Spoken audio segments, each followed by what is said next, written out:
Alright, in this video we're going over the new top 5 fastest killing guns after the recent update here in Modern Warfare 3 Season 1. If you're looking to drastically improve your KD ratio and drop your first MGB nuke, you came to the right place. So if that sounds good and you guys want to stay updated with the content, feel free to drop a like on the video, subscribe to the channel, turn those post notifications. Let me know down in the comment section right now how many nukes, if any, you guys have. Now, for the first class setup, we're taking a look at the MCW. Now, I'm going to add this right now. I'm going to try to stay away from a lot of the meta guns in this video. I want to give you guys some underrated class setups.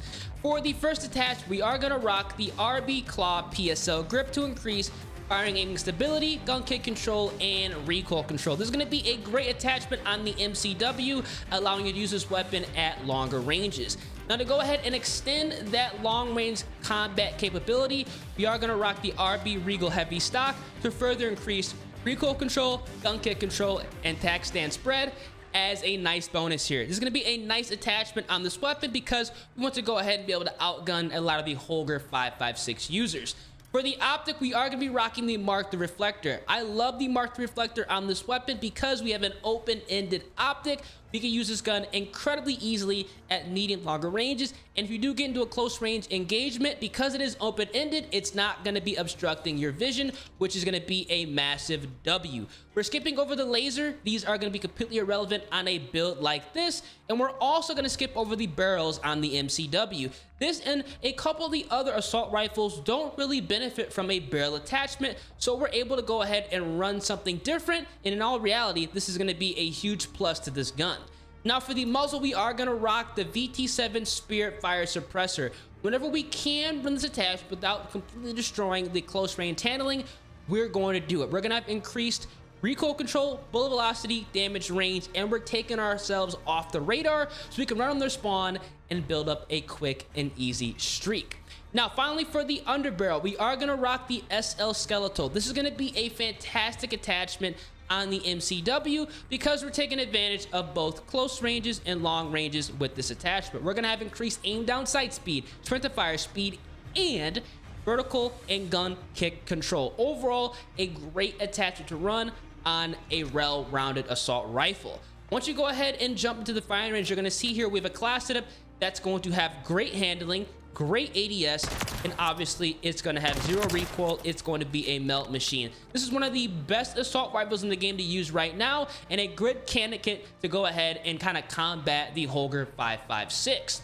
Now, for the mainland setup, I do recommend running the XPX80. This is one of the best guns in the entire game. A Modern Warfare 2 crossover weapon. We're rocking the Spirit Fire Suppressor on this weapon.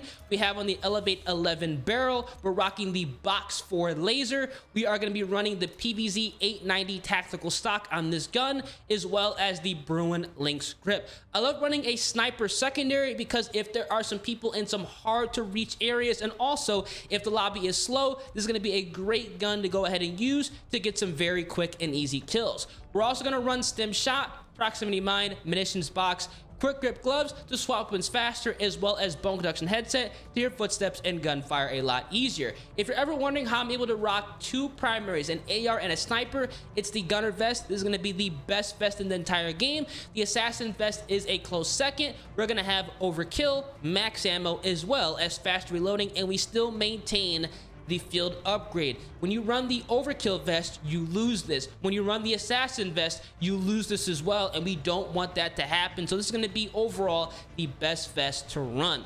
Now, for class setup number 2, we're taking a look at the SVA 545. This is a criminally underrated weapon here in Modern Warfare 3. Now, for the first attachment, we are actually going to be skipping over all of the rear grips. These are not going to be beneficial for this gun. We're starting off with the stock, and we're going to be rocking the Marquise R11 stock. If you do have trouble controlling the recoil, the main V6 is going to be another great choice, but this is going to be a mobile run and gun weapon. We're taking advantage of increased movement speed, firing aiming stability, gun kick control, and sprint speed. Everything we need to go ahead and have an on-the-go weapon, we have locked in with this stock. Now, we are going to be skipping over the optic on this gun. For this specific class setup, we don't need it. The iron sights are going to be good enough. This is going to be a nice close to mid-range rifle.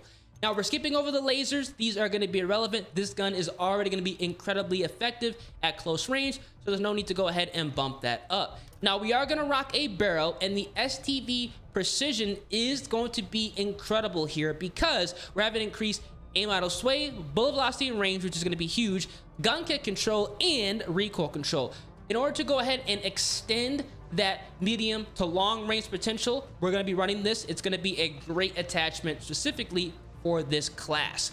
Now for the muzzle, we are going to utilize the VT7 Spirit Fire Suppressor, another good attachment. Again, we're taking ourselves off the radar, enabling us to get behind their spawn and build up a quick and easy streak. And on top of that, we are taking advantage of recoil control, bullet velocity, and damage range, which is huge because we are not running an optic. We need as little recoil as possible with this class setup.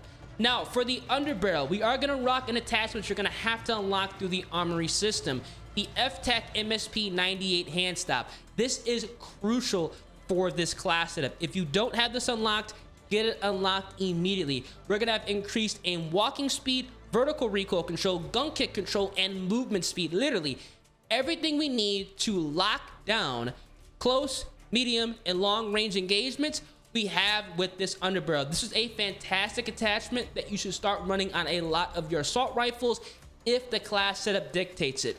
And then finally, for the last attachment, we are going to rock a magazine because we're not running an optic, and we're going to rock the 60 round mag on this weapon. Once you go ahead and jump into the firing range, you're going to see here, even though we are running a bunch of recoil and a bigger mag, we have a respectable ADS, and obviously, like all the class ups you're going to see, it's going to have virtually zero recoil. Overall, one of the best assault rifles to use. Not that many people are rocking the SVA. Everybody's on the Holger 556 bandwagon for good reason. This is a nice gun to shake up the meta. Now, for the secondary, we are still going to utilize the XPX80 with the Spirit Fire Suppressor, the Elevate 11 barrel, the Box 4 laser, the PVZ 890 tac stock, as well as the Bruin Lynx grip. Now, we are going to utilize stem shot, proximity mine, munitions box, quick grip gloves to swap them as faster, and bone conduction headset to hear footsteps and gunfire a hell of a lot easier. And obviously, to rock two primaries, we're running the gunner vest, which gives us overkill, max ammo, and fast reloading. Everything we need for a well-rounded running gun, and also now long range build because we have a good secondary. Now for setup number 3, we're gonna go ahead and roll with the MTZ. This weapon received a nerf this update, but at the same time, it is still a fantastic assault rifle. A lot of these nerfs this year are not really impacting how the weapon performs. It's overall impacting attachments. So we are going to be running a couple of different attachments to go ahead and compensate for what was changed on the gun. For the first attachment, we are going to be skipping over the rear grips here. A lot of the ARs, except the MCW, do not benefit from a rear grip, so don't feel like you need to run this. For the stock, we are going to be rocking, you're going to see here, the MTZ Marauder stock. This is going to be a great attachment to increase recoil and gun kick on this AR. This gun has a sharp vertical recoil pattern. We want to go ahead and eliminate that as much as we can. Now, we are going to utilize an optic with this assault rifle. You can either rock the slate reflector on this weapon or the Mark III reflector. If you are a more mobile run and gun player, the Mark III is going to be a great choice here. Open-ended, it's going to be very good at close ranges. Now we're skipping over the lasers. These are going to be completely irrelevant on this build. This gun is already incredibly effective at those close to medium ranges. Now we are going to run a barrel on this weapon, and we're going to rock the MTZ Roman XL 356. The para long barrel, you can also rock the heavy long barrel. All these are good choices. Even the Clinch Pro is a good option, but if you want to maximize that recoil control and not destroy your close range benefit, this is going to be a good attachment, giving us what we need: recoil control, gun kick control, and aim idle sway. That's going to be a great kind of combination to go ahead and have a very easy to use MTZ setup. For the muzzle, we are going to rock the Spirit Fire Suppressor. Overall, a great choice, again bumping up that long range capability and taking us off the radar. And then finally, we are going to run an underbarrel. Instead of rocking the FTech MSP98, we actually are going to rock the SL Skeletal on this gun.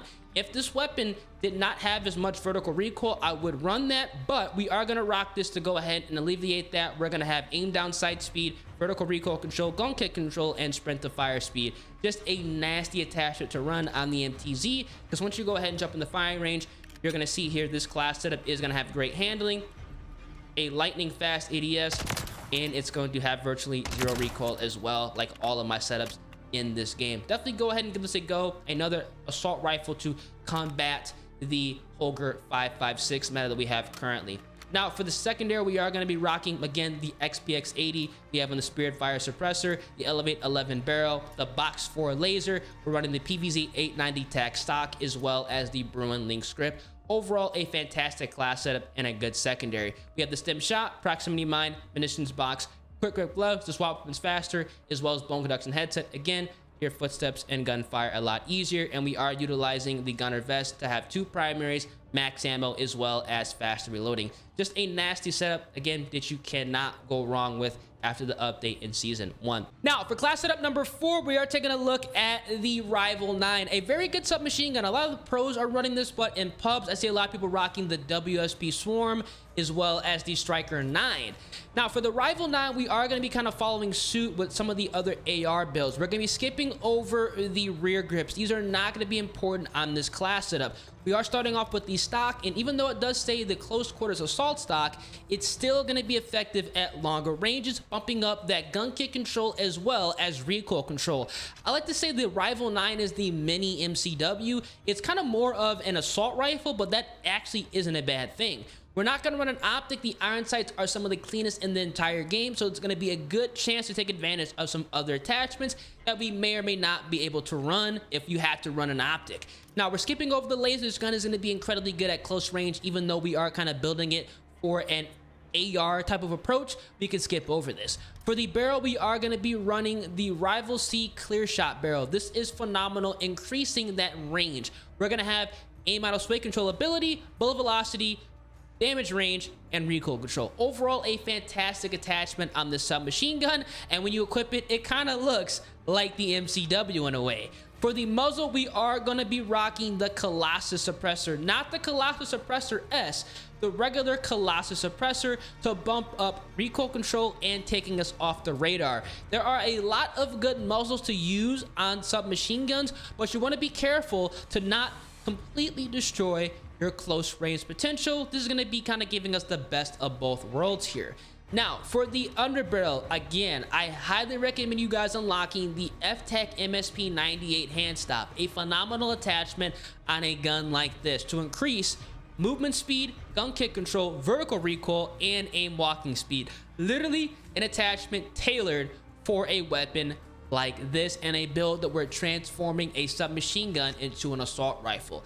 Now, because we did not run the optic, we're going to go ahead and utilize a magazine. You can either rock the 40-round magazine or the 50-round drum. Both are going to be great options on this weapon, because you guys can see here, even though we are maxing out that magazine capacity, we still have a crazy fast ADS and overall very, very low recoil with this build. And the reload speed is not going to be an issue, because we are going to be running a vest that's going to be increasing our reload time. So overall, a great attack, technically reducing our reload time, but you guys get the point. Now for the secondary, we have on the XPX80 Spirit Fire Suppressor, the Elevate 11 barrel. We have on the Box 4 laser. We're rocking that PVZ 890 tac stock, as well as the Bruin Link script, a nasty class setup. We have on the stem shot, proximity mine, munitions box, quick grip gloves, and bone conduction headset to hear footsteps and gunfire a lot easier. And obviously the gunner vest to rock 2 primaries, fast reloading, which is going to be key, as well as max ammo. This is going to be a great build if you're looking for a submachine gun that you can use an assault rifle and obviously still get down in the spawn and go crazy. Now for class setup number 5, we're taking a look at the Striker. The Striker is another submachine gun that you want to build kind of like an assault rifle. I understand this is technically a meta weapon. I tried to stay away from a lot of the hard meta weapons this video, but the Striker is seriously one of the best SMGs to use, especially after the buff. Now, we are going to be skipping over the rear grips because we're not even going to be able to run this. We're rocking a stock that's going to take place, and it's going to be the Lockman Recon Series stock to drastically increase that recoil control, gun kick control, and overall aim idle sway and firing aiming stability. Another attachment that's going to be, again, transforming the submachine gun into an assault rifle. We are not going to run an optic on the Striker. We're going to utilize the iron sights this time because we are going to be running some other attachments that are overall going to be bumping up this weapon's performance. We're skipping over the laser. These are going to be completely irrelevant on a class setup like this. We are not going to need it. This gun is already good at close range. Now for the barrel, you do have a couple of choices here. If you can control the recoil, I should say if you cannot control the recoil, you want to run the Striker Recon long barrel to increase bullet velocity and range and aim idle sway. But if you have trouble controlling the recoil, even if you just want a zero recoil weapon, the Striker Elite long barrel is going to be a good option, bumping up bullet velocity and range, gun kick control, recoil control, and aim idle sway. Since we are not running an optic, I'm going to go ahead and recommend running this barrel. For the muzzle, all we're going to do is put on the Shadow Strike Suppressor S. We're not going to need any other recoil controlling attachments, and to be honest with you, I don't want to slow this weapon down. So we're just going to take ourselves off the radar, call it quits, and just go ahead and keep it moving. Now for the underbarrel, we are going to rock the FTAC MSP98 hand stop, another good attachment to run on this submachine gun. I'm going to add, if you do want some additional recoil control, you can put on the SL Skeletal for this class setup. It's going to be another good attachment here. It's going to be bumping up just overall controllability. But if you want to be able to run and gun with this weapon, it's in the fact that we are running a barrel, I do recommend you unlocking the FTAC MSP98 hand stop just for good measure to kind of increase this weapon's close range performance. Now we are going to rock a magazine, and I'm recommending the 48 round mag. Now, not the 60 round drum. This is going to be slowing us down a little bit too much. The 48 round mag is going to be a good choice, but I'm going to add, you're going to have to unlock this attachment through the armory system. It's just the way it is in this game. Once you go ahead and jump in the firing range, you're going to see here we have a class setup that's going to have a very, very fast ADS. And the gun is not gonna move, man. This is gonna be a great class setup. Fast handling, it's gonna be zero recoil, and it's overall gonna be a melt machine. Definitely go ahead and give this a go. Now we're rocking the XPX80. We got the Spirit Fire suppressor. We have on the Elevate 11 barrel. We have on the Box 4 laser. We have the PVZ 890 tac stock, and we're also gonna be utilizing the Bruin Lynx grip for this class setup. Overall, a fantastic secondary and very good for all submachine gun builds. We have the stem shot, proximity mine, munitions box, quick grip gloves, bone conduction headset, and obviously to rock two primaries, we have the gunner vest, which gives us overkill, max ammo, and fast reloading, which is going to come incredibly handy with a setup like this. This is disgusting. Give this a try. Now, I do have a wildcard class setup just in case you don't like some of the ARs here. You want to use something that has a little bit more punch. You can put on the Bass B. This is a hard meta weapon here in pubs. This is one of the fastest killing guns to use in the game. They recently nerfed it in Warzone because it was that good. Now for the Bass B, we are actually gonna be running a rear grip for this class setup. We're gonna be rocking the ST88 grip. This is gonna be a good attachment here. We're gonna be building this somewhat similar to the MCW. We're gonna be increasing firing, aiming stability, gun kick control, and recoil control. Definitely a mandatory attachment for this battle rifle, even though it kind of feels like an assault rifle. Now for the stock, we are going to be rocking the Ravage 20 heavy stock. This is going to be great, increasing gun kick control, recoil control, and firing aiming stability. You are going to love this attachment on the Bass B because it's going to be removing a lot of the annoying vertical recoil this gun does have. Since it is a battle rifle and this is going to be set up for precision, we are going to run an optic, and I do recommend running the Mark the Reflector. Overall, a great attachment on this gun to go ahead and extend the range and kind of make this gun feel kind of like how it should be handling a battle rifle. We're skipping over the laser. These are completely irrelevant on this class setup. We're also skipping over the barrels for this build. We have already enough recoil controlling attachments. It doesn't make sense to waste an attachment under this slot. Now we are going to rock a muzzle, and we're going to utilize the VT7 Spirit Fire suppressor. It's going to be a great attachment on this gun because we want to go ahead and increase that damage range and bullet velocity, and we're also taking the advantage of having additional recoil control because it's going to be giving it to us and taking us off the radar so we can get behind their spawn and build up a quick and easy streak. And then finally, we are going to be going ahead and running an underbarrel here. We are going to be rocking the SL Skeletal, a fantastic attachment to run on the Bass B because we're going to be increasing that handling at both close ranges, medium range, and as well longer ranges here. We're going to have increased aim down sight speed, vertical recoil control, gun kick control, and sprint to fire speed. This is going to be a great class. Now you guys can see we're not running a magazine on this weapon. This is going to be the zero recoil Bass B setup because once you jump in the firing range, you're going to see that we have a respectable ADS. This is overall going to be literally a gun that is not going to move. If you can control the recoil and you want to go ahead and add a magazine, I do recommend taking off the rear grip and substituting that for a mag. We have the 30 round mag, and once you go ahead and equip this, you're going to see that we are going to have a class that is still gonna have lower recoil as well. Just gonna have a little bit more vertical, but at the same time, it is controllable. And even if you can't control it that well, you have an extra 10 shots to make sure you get that kill. Now for the secondary, we are gonna go ahead and rock the XPX80. We have in the Spirit Fire Suppressor, the Elevate 11 barrel. We have the Box 4 laser. We have in the PVZ 890 tac stock, as well as the Bruin Lynx grip. Overall, a fantastic class. And we are gonna be rocking the stem shot, the proximity mine, the munitions box, quick grip gloves will optimize faster, and bow conduction headset to hear footsteps and gunfire a lot easier. And obviously the gunner vest giving us overkill, max ammo, and fast reloading. This is gonna be a nasty setup and a nice wild card to top off the top 5. Now, the 2 class setups I recommend you guys using right now to shake up the meta, definitely give the Rival 9 a go. This is a fantastic submachine gun. The pros are using it, so there's no reason why you guys shouldn't be running it. And also, do not sleep on the MTZ 556. It's overshadowed currently by the Holger 556 and the MCW, but it definitely gets down, especially at close to medium ranges. If you guys do enjoy these class tips and end up dropping your first MGB nuke or at least a high kill or high KD gameplay, let me know down in the comment section. And as always, drop a like on the vid, subscribe to the channel, turn those post notifications, and I'm gonna catch you guys in the next one. Deuces.